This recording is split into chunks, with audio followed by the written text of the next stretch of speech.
same place you get all your podcasts, right there on the main feed with the Steve and Kyle podcast. It's been a busy couple of weeks in sports, and as you know, we don't really like to get into reactionary stuff too often, as we talked about, and I do appreciate all of the conversation that came about regarding the Major League Baseball discussion that we had a few weeks ago. That was it's very, very cool to see. Always love having conversations about that with people who have listened and can understand my point of view. An ongoing issue there. That will not be the last time we talk about the Major League Baseball issue regarding minor league baseball franchises and their association with them. Much more to come on that in months and years to come here. But today, I mentioned I don't want to get into reactionary stuff, but it's hard to avoid this. And this is actually something I spoke about with Steve for a little bit as we were preparing to record, the main show, if you will. But for something like this to even permeate through Steve, who is admittedly one of the least sports inclined people around, that says something. And I think that's why it's important to talk about. And that isn't the Super Bowl. It's not the big game or the halftime show or the commercials. It's what was on everybody's mind regarding sports the week prior. It was regarding Kobe Bryant. And, I know I'm badgering it. I don't want to, but I don't want to overstate it. I'm not here to discuss the reaction around it. I'm here to talk about the way it was looked at from an outsider's perspective. And that's why today what I want to talk about is about athlete and celebrity, a little bit of hero worship, for lack of a better expression, because there's such a weird dynamic, especially in today's day and age, regarding social media and the way people react to news regarding a celebrity's passing, whether it be timely or untimely. Obviously, it's a little bit different when you read about a 90-something-year-old who was an actor you remember passing away. It's a little more, it eases you a little bit. You understand that they led a full life. You understand that they accomplished a lot, and obviously they were known enough to you that their name stood out when you heard their passing. But outside of standard sorrow, when something like that happens, it's not too shocking. But when you hear something about Kobe Bryant passing at age 41 in a helicopter crash, it's jarring, even if you're not a basketball fan. Everybody had the same reaction. I'm not here to do the split second reaction about, is he one of the best players of all time? I don't care. Who cares anymore? I mean, the man won a bunch of titles, scored a bunch of points, but in hindsight right now, who cares? And I think the lasting impact that we can take from this incident and Kobe Bryant's passing along with 8 others in that helicopter crash, including his teenage daughter, is just how much these people that we never know can actually impact our lives. And I thought a lot about that this week, and I mentioned I was talking to even Steve about it, because it's a topic of conversation and something that I think about a lot in times like these, because of obviously there's a generational gap. So if you told me, a few weeks ago that an old celebrity from the 60s had passed away, I'd say, oh, okay, whatever. But to my parents or to anybody else in that generation, me exclaiming that Paul Walker passed away is the same deference. They don't know who he is. But I also think we're in a day and age now where it affects this generation more. These celebrities are more accessible. So more, for lack of a better term, relatable. Obviously, they're millionaires and sometimes billionaires traveling on private planes and playing games for a living and acting for a living. But we see them so much more now. Generations past, you wouldn't see this. You wouldn't notice, you wouldn't have paparazzi shots of where, Ben Simmons is eating dinner with a Jenner. You wouldn't have footage of so-and-so getting drunk in a hotel in Las Vegas. Those didn't exist. You just heard stories. But celebrity culture is so much more accessible now, for the good or bad. That's for everyone to decide on their own. But it creates this sense of loss that for a lot of people it's hard to translate. A lot of people don't understand it. Kobe Bryant wasn't a part of these people's lives who are mourning his death. Kobe Bryant wasn't, getting even sending these people the mass Merry Christmas text message. He wasn't sending birthday gifts. It's a day and age now, and worship isn't the right expression because that's not being fair to the people who enjoy celebrities and athletes, me included. I mentioned Paul Walker, and when talking to Steve and others about Kobe Bryant's passing, Paul Walker's the one that came to mind. Not because I was in love with everything that Paul Walker had done or, couldn't wait to get out to every Paul Walker movie, but I watched him and enjoyed him and I thought he appeared to be a pretty nice guy.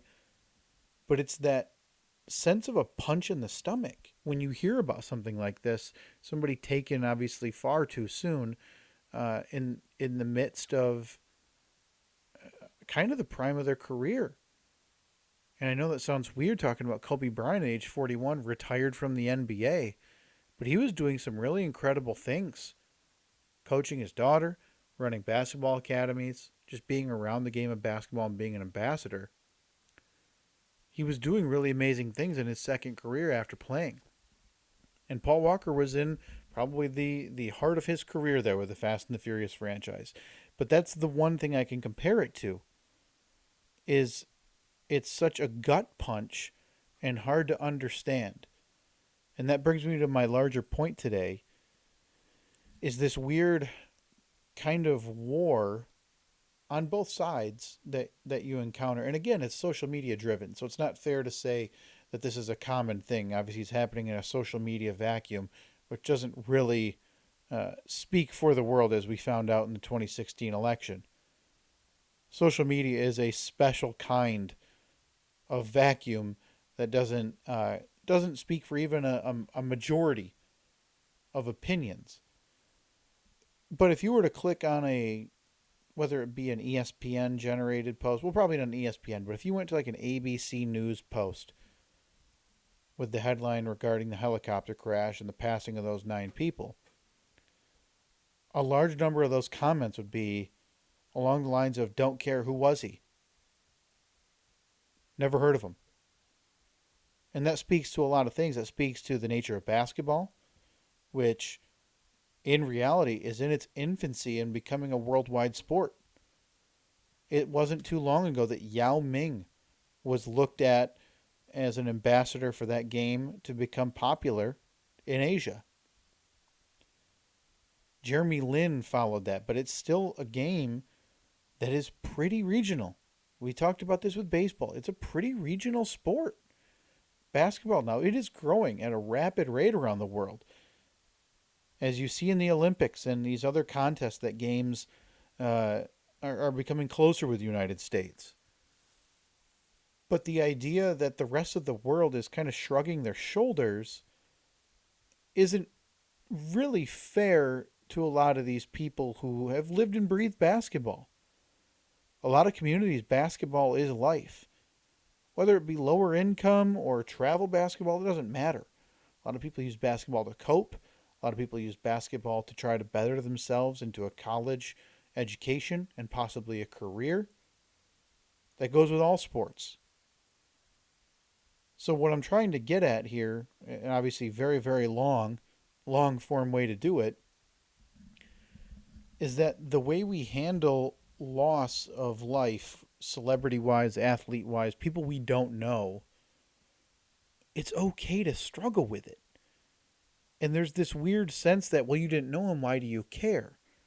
But that's not the point. For a lot of people, Kobe Bryant may be the reason that they started playing basketball at a young age. And maybe in a roundabout way, that's what was able to connect them with a parent or a sibling that they didn't get along with or just didn't have anything in common with until basketball came into their lives. He speaks for a pretty big generation of basketball talent and basketball youth who grew up on him, who grew up on seeing him score buckets of points, just truckloads of points for the LA Lakers during their heyday in the early 2000s. This pushback that because you didn't know him, you can't care. It minimizes the sense of worth that they brought into your life. And that can be an actor in regards to movies. That can be an athlete in regards to the game they played. They always do these TV ads, and this is for every sport, basketball, baseball, football, that the game is bigger. The game is bigger than the actual competition. And it makes sense in times like these to understand that, because basketball for a lot of people is a language that maybe they didn't know how to communicate with other people. And them playing basketball and watching basketball and being a part of that game was their way to connect to different people and their way to connect to different generations. It's okay to feel that sting of loss. It's okay to read these tweets from people who never knew Kobe Bryant to say that they've been crying for a couple of days straight. There's not a lot of athletes before Kobe Bryant who were known for their shoes. You know, that you think about it now, every basketball player, every athlete from this corner to the next has a shoe deal and has their shoe in exclusive shops that are way too much money. Kobe Bryant was in the heyday of that. He was on the forefront of that. Kobe Bryant started revolutionizing a game and was really part of the first super team. When he had Shaquille O'Neal on the Lakers, I mean, they were as near an unstoppable force as we've seen up until the LeBron James Miami Heat era. He was the reason a lot of people cared about basketball in Los Angeles, which is, in general, a pretty indifferent sports fan community. You know, before the Rams and the Chargers were there now, football teams had come and gone through there. Kobe Bryant made that a must-see area. But more than that, he transcended basketball. Athletes weren't regulars on the late-night talk show circuit. Sure, you'd have skits with Andre the Giant way back in his prime. But you didn't have an athlete that people would know by face, would know by their first name. Outside of LeBron today, maybe Steph. For Steph, you don't have those. Kobe and Shaq. That's the era that brought people to this game. And for better or worse, and whether you like to admit it or not, becoming a sports fan, a young age, teenage, middle age, it can change your life. It can consume you. Not always for the best, but it becomes ingrained in you that you feel that loss even when they lose a game. I've talked on our other podcast about how I used to just have absolute tantrums isn't the right word, but I would get so angry when the Detroit Lions would lose. So angry. I would have to go ride my bike and just stay silent, and I remember clenching my fists. And that's just losing the game.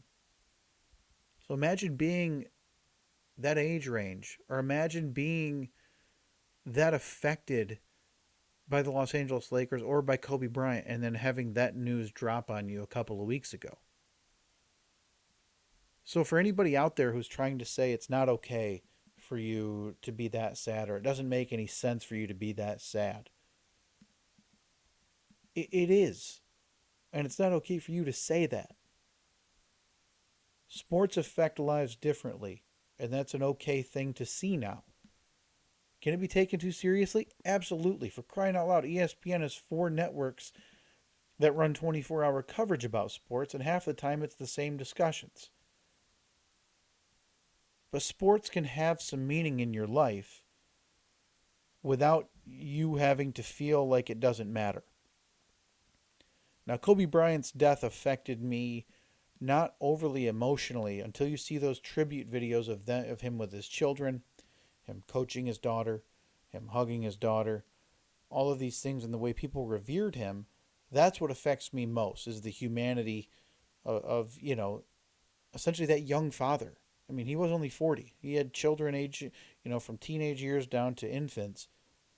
That's what emotionally upset me. But it's totally acceptable for someone to feel like they lost an extended part of their family. They might not see Kobe like we talked about, but they might go to an event that he might be at. They might go to a Laker game that he's at, or whether his jersey's being retired or whatever. It makes 100% sense to me that losing your favorite athlete at a young age or an old age can affect you the same as if you lose an uncle, an aunt, a cousin. And in a lot of ways, those athletes, those celebrities, may very well have shaped who you are more than those extended members of your family. And that's okay. I don't think it should be labeled hero worship. I don't think it should be looked down on or made fun of if you're affected by the passing of something that others may minimize. It's important to realize that different things can affect you much differently than the person next to you. And this is one of those instances. But that's really what I wanted to get to this week on Sports Today. I didn't want to talk a lot about his career, where he fits in the pantheon of top players. That again, that's not really this podcast. It's not the purpose of this podcast. It's never going to be. I'm also not going to sit here and break down the Super Bowl. It doesn't make sense. There's been countless hours of coverage on it. Nothing new you're going to glean from Sports Tate that you haven't already if you're interested in analysis of the Super Bowl. What I did want to get to, though, before we go, is a few takes that got sent in this past week to be rated. And this is always an option. Please do send those in. You can find it on Twitter. Find us on Twitter at Steve and Kyle. You can even use my personal Twitter at KPAFF3587. Just do hashtag rate my take and drop it there. I'll keep a note of it so that way I can, in an upcoming episode, I can give you a rating. What I would really prefer is if you drop me a text message or a voicemail at the phone number we have here for the podcast, 424-30-SK-POD. That's 424-30-75763. Drop me a note there, a voicemail there, so I can play it in the next episode so I can properly rate your take. So I posted this on Twitter and on Facebook, looking for takes to rate this week. And I got a handful. And I got to tell you, it spanned the globe in terms of good and bad. Friend Andy Patterson on Facebook dropped this note regarding the Green Bay Packers, saying they won't be good again until they can crawl out from under Aaron Rodgers' huge contract. Says he's a Packers fan himself. Now that is something, listen, I was wrong. The one time I gave some predictions this year, I believe I said the Green Bay Packers will finish in the bottom half of the NFC North. And obviously I was wrong. They won the division. They made the playoffs. And they were a bit exposed in the playoffs, though. I think they won 11 games this year, but they didn't look like an 11-win team.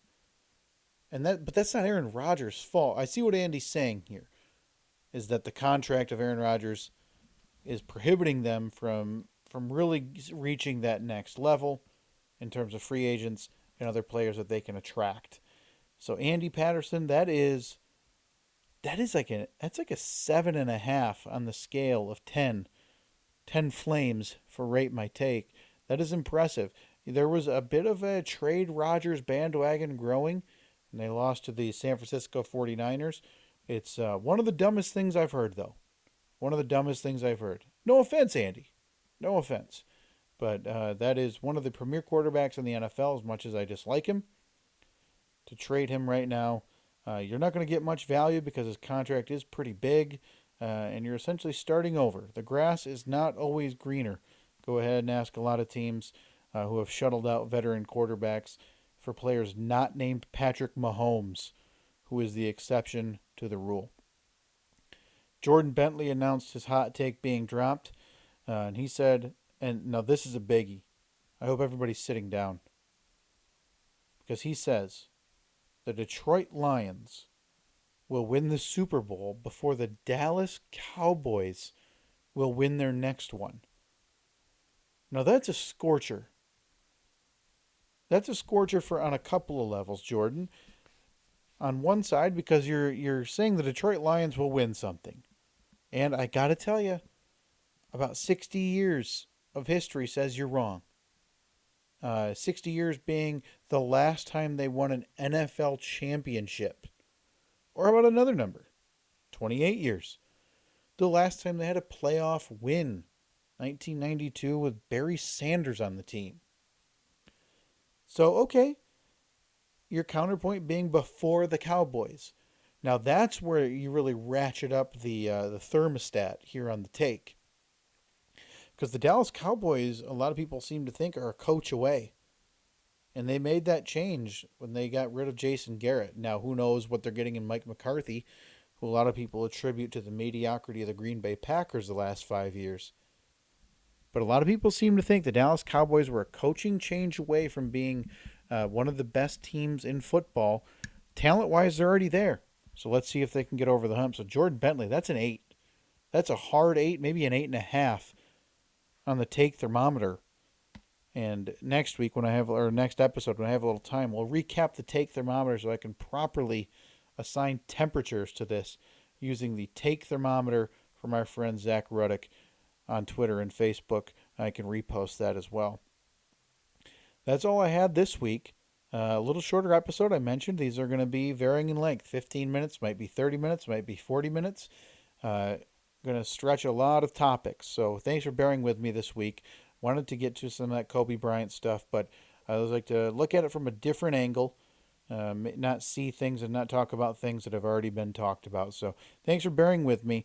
Always appreciate the discussion. Again, please find us on Twitter and Facebook at Steve and Kyle, so you can chime in on what I talked about this week. And more importantly, drop your takes for hashtag #RateYourTake. I'll get to that in the next episode as well. Or leave me a voicemail or a text message, 424-30-SK-POD. That's 424-307-5763. That's all I got for you this time. We'll talk to you in 2 weeks.